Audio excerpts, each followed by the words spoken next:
Maya deludes man at every step. Just as a frog in the jaws of death. You know, the snakes, they don't have ears. Snakes, they don't have ears, they cannot hear. But they can feel the vibration. The body is made such they can feel the vibration. And the eyes of snakes, they have that magnetic powers. So when a frog gets within the range, magnetic range of the snake, if the frog wants to escape, the frog cannot escape. They have a certain range, magnetic range. When the frog by chance gets into the magnetic range area of the snake, the frog wants to escape, but the snake looks like this, emitting more of the magnetic powers. And the frog starts crying. Trrr, trrr, trrr, trrr, trrr, trrr. It wants to escape, but it cannot escape on account of the powerful magnetic range. So the snake moves slowly. And what happens? It does not catch hold of the frog from the front. It goes behind and catches the frog from the behind. Now see, the frog is half swollen, gradually getting into the mouth of the snake, In case all of a sudden it sees a fly in front of him, the frog, if it is going to see a fly just flying in front of that, it stretches out its tongue to catch a fly. Forgetting that it has been half swallowed, more than half swallowed by a snake, within a moment it will get into the stomach of the snake. But it tries its level best to catch a fly. Similarly, man who has brought with him the one certain event of death, we are half swallowed by the death, clutches at every passing phantom. I want house, I want car, I want property, I want everything, forgetting that he has been half swallowed by the death. Half swallowed by death. And gradually we are getting into it, and at the last moment, by the time you realize, it becomes very late. So just as a frog in the jaws of death clutches at every passing phantom, tries to catch a fly, similarly man who at his birth has brought with him the one certain event of death, clutches at every passing phantom and vainly hopes to quench his thirst in the mirage. Wealth breeds dacoits. Name and fame create enemies. I know certain people who are so famous, they say, we were happier when we were unknown.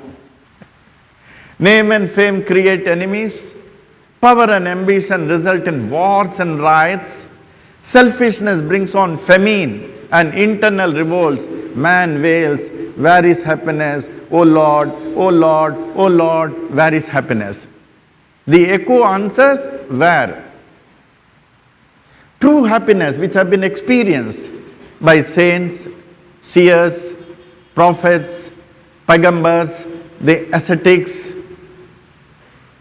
these great seeker of happiness, they realize that true happiness can be had only in the infinite.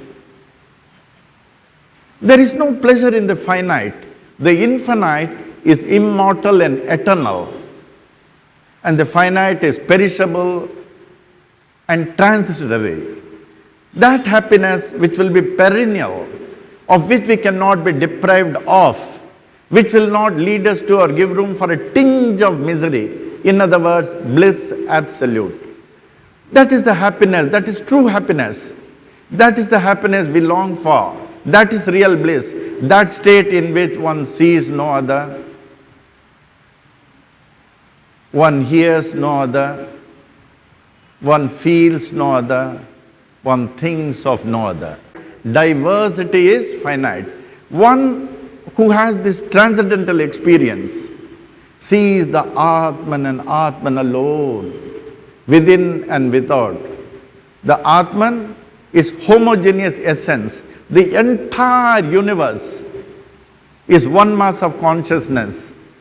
All beings the entire humanity, plant life, animal kingdom, and even what are known as inanimate objects have all the root in consciousness.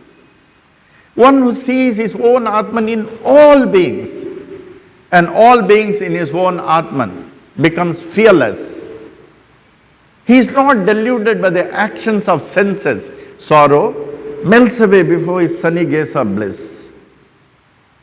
He is not afraid of anything, nor is anyone afraid of him. Bliss fills his very being, and this divine bliss is infectious. He who comes in contact with him is infected with this divine bliss. His heart flows out to one and all, animate and inanimate. He perceives unity in diversity. As our Swamiji says, the Atmic knowledge is not obtained through learning, by frequent hearing of the scriptures, or by a sharp intellect. The Atman reveals itself to one whom it chooses. Without his grace, not even a blade of grass can move. Complete self-surrender to the Lord within the inner chamber of the heart is needed. All sadhanas aim at the one and only result, annihilation of the ego. जब तक हमारी ego समाप्त नहीं होगा, हमारा कुछ प्राप्त नहीं होगा। शिरडी के साईं बाबा परम त्याग के मूर्ति थे, अब अगाध ब्रह्म ज्ञानी थे। अक्सर वो कहा करते थे, ये मैं और मेरा जो है ये अहंकार का चिन्ह है। मैं और मेरा अहंकार का चिन्ह है। जब तक इसको आप त्यागेंगे नहीं, आप अल्लाह को क्या पाएंगे? तो कोशिश करें।